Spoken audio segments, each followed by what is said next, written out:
Hey YouTube, how's it going? This is Rick from Bend, Oregon. I posted a shorter version of this about a year ago, and then had to redo it because my kid went four-wheeling and the fuel level sending unit stopped working, so I had to dig back in. I don't know exactly what was wrong, but it's working again. So anyway, I took some more pictures, so this should be a little bit more helpful. So there's two different parts of this. There's the fuel pump, and then the fuel level sending unit, both in the gas tank. One you can get out without removing the tank, and one you have to remove the tank essentially. So this is just a first gen 4Runner. I talked to a buddy of mine and he said it was underneath the hatch in the rear passenger right side. That's partially true. The fuel pump you can get to from there. The fuel level sending unit for the gas tank is not there. It's further back in the tank and you can't access it underneath the seat. So the original issue I was having is the gauge would work, from about a full tank to a half, and then it would just drop down to zero, even though there was a half tank left. So that's why I was messing with the level sensor. Haven't had any issues with the fuel pump, but they're kind of close to each other and related. So as you can see here, here's the hatch right here. There's a couple 4 screws that are holding it in. You just take that off, and then this is what it looks like underneath. And I'm just going to make sure you can see all of this, so I'm not going to read all this, but essentially there's 5 different connectors that you need to remove. Here's the top of the hanger bracket, where the fuel pump's at the very bottom of this. There's the main big hose that comes in where you fill up with your gas. That needs to come off. There's a hose clamp on there. There's a breather on there that also needs to come off. This is the main fuel line that goes to the engine. There is like a 14 millimeter nut and then a bigger nut that you have to take apart. What you want to do is get like a flare end wrench, crow's foot, line wrench, whatever you want to call it. I think it's flare nut wrench. And anyway, put it on there so you don't don't strip it, so you don't round it out.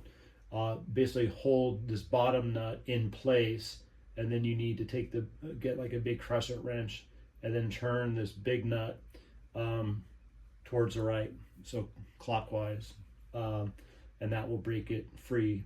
You take that off, and then there's 2 small fuel lines down here that just have little spring clips on them, and you have to take that off. So take all that stuff off in order to remove the fuel pump.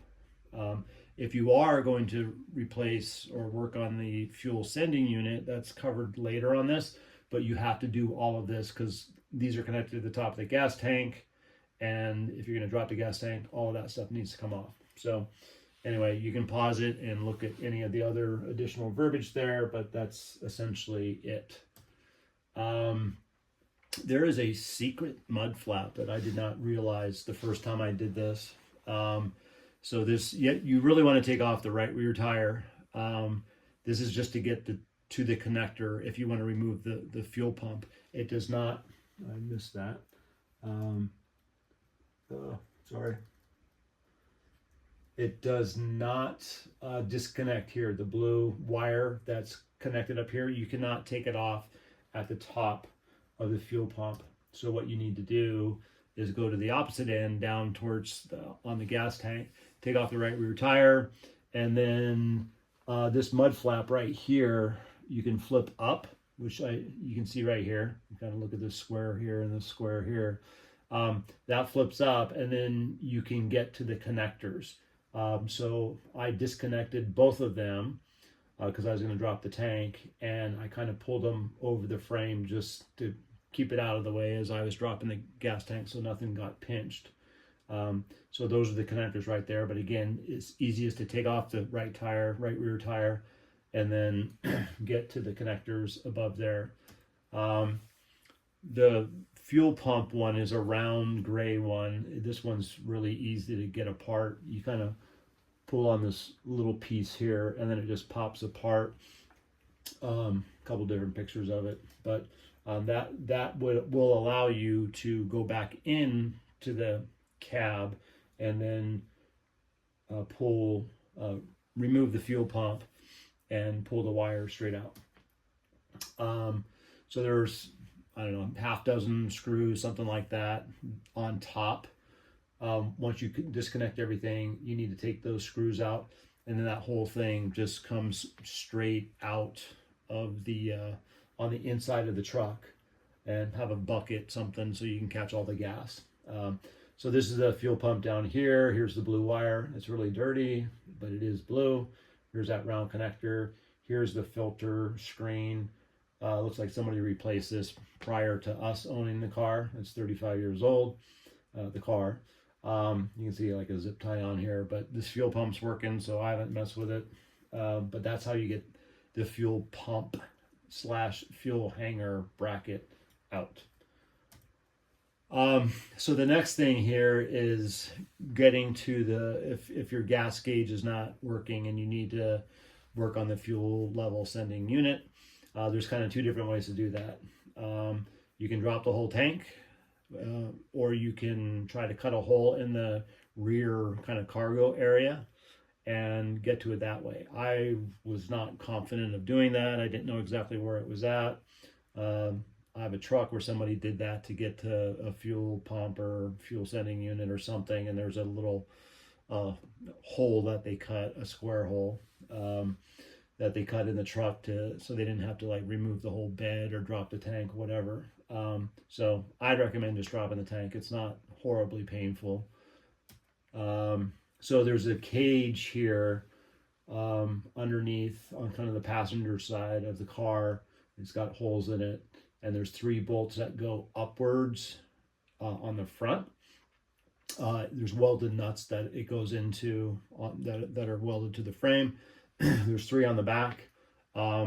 You can remove this whole cage or skid plate without supporting the tank. The tank is connected separately. So, but again, the bolts go straight up for the skid plate here. Here's the connector for the fuel level sending unit. It's a green wire. It was kind of a pain to get apart, but basically what I did is I put a pick through this little hole and then kind of created a gap and then pulled it apart. This little clip here clicks into that. You can either go in from this way with a screwdriver or a pick and to separate those. But again, that's on the right rear side, and it's next to the other one. So this is a white square connector that goes to the fuel level sending unit. And here is the front. So after you have that cage skid plate thing off, this is a picture of the front. This is looking from the passenger side, kind of towards the driver's side, and the front of the car is to the right. And here's where the cage mounts onto this piece here, and you can see threaded nuts that are welded in there. So those bolts just come out. On this one, what happens is there's a lip here that is holding the gas tank up. Again, the gas tank is not in this picture. This is just the underbelly of the car. But the lip on the gas tank goes on top of this. So you don't really have to support it as you're taking these out. It's a good idea to, get a transmission jack or some kind of jack or boxes or wood or something to support it, just in case it does come down.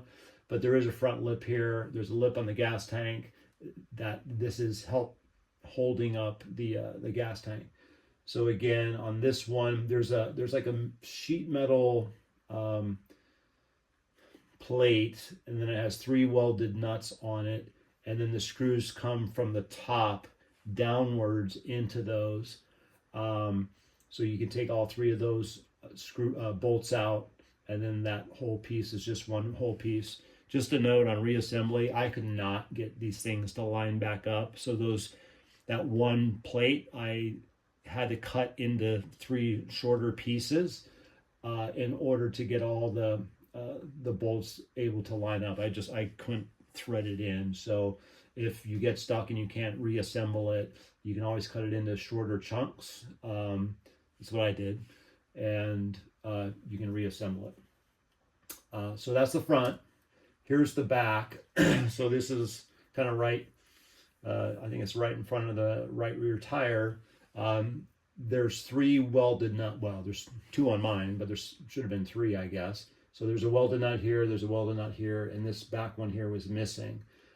So there was a bolt coming up into this one. It's an M8 by 1.25, just FYI. One that went up into that one that went up into the middle one, and then the last one, whoever was in there before, put a nut on there, so there was just a bolt going up into that. So as you start to take this one off, now the tank can fall down. So again, it's being supported by that lip on the front. Once you take these off, the whole thing can come down. So you want to have it supported. A transmission jack is, I don't know, 60, 70 bucks at Harbor Freight, and made it very nice to be able to do this. So what you need to do,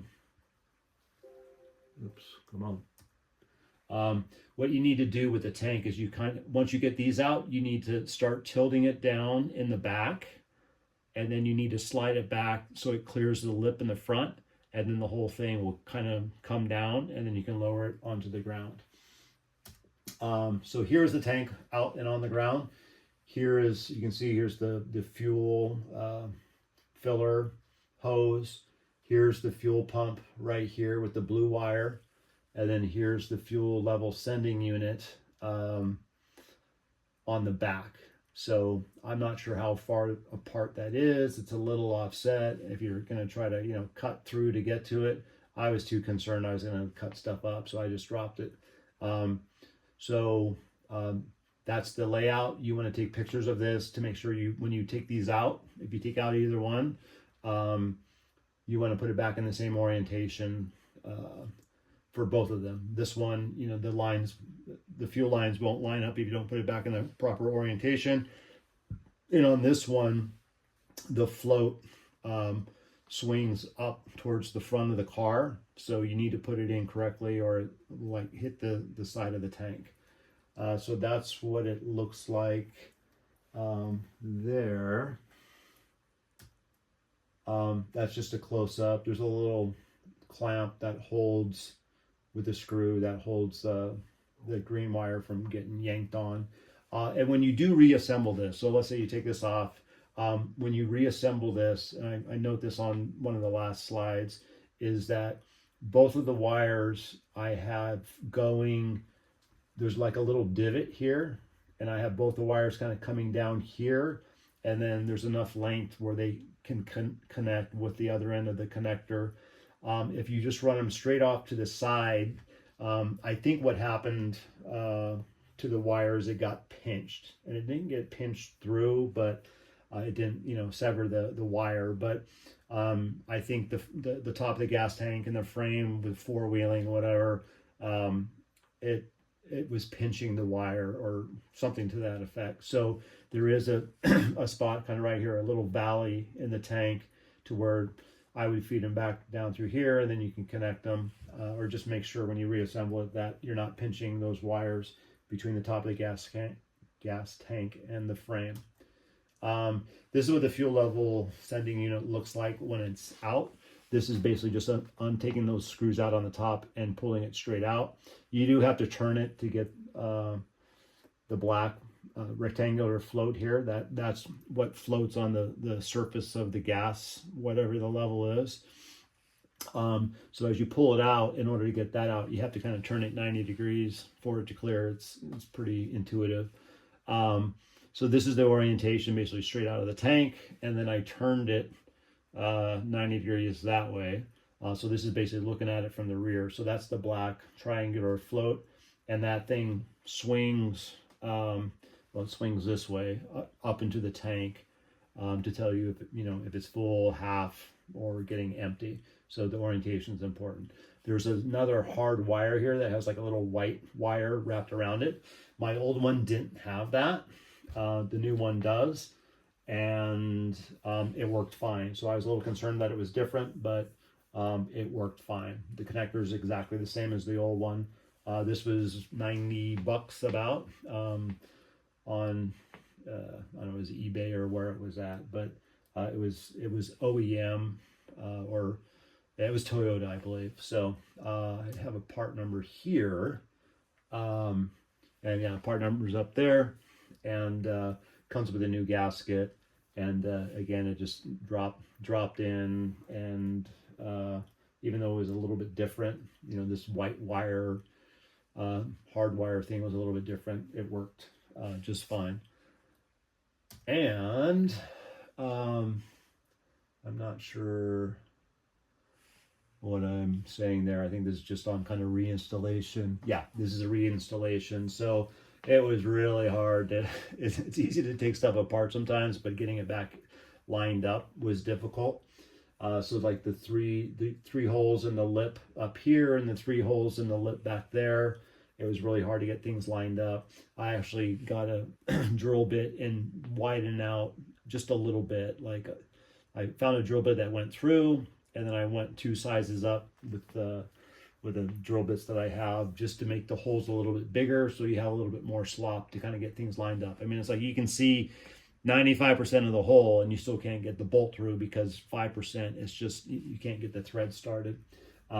So there's a couple different tips here.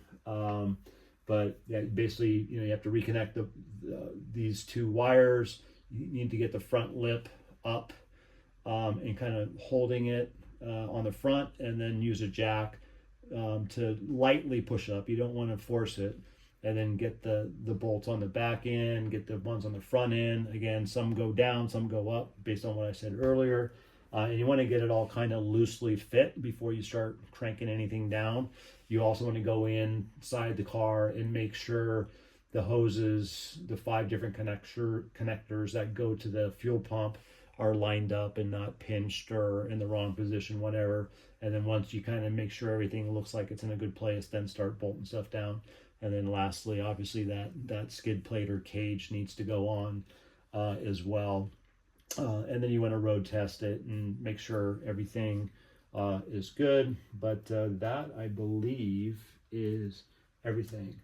Oh, no, but wait, there's more. Oh, this is just a close-up picture. If you do just leave the fuel pump in and you want to take it out for any reason, if you do drop the whole tank, this is just kind of a close-up picture of it. So again, the 2 smaller fuel lines basically go directly towards the driver's side. Again, this is the main fuel line, and then here's the filler and the breather. So it was just a close-up picture to show that. And I think that is it. So good luck, everybody. Hope this helps you out, and good luck.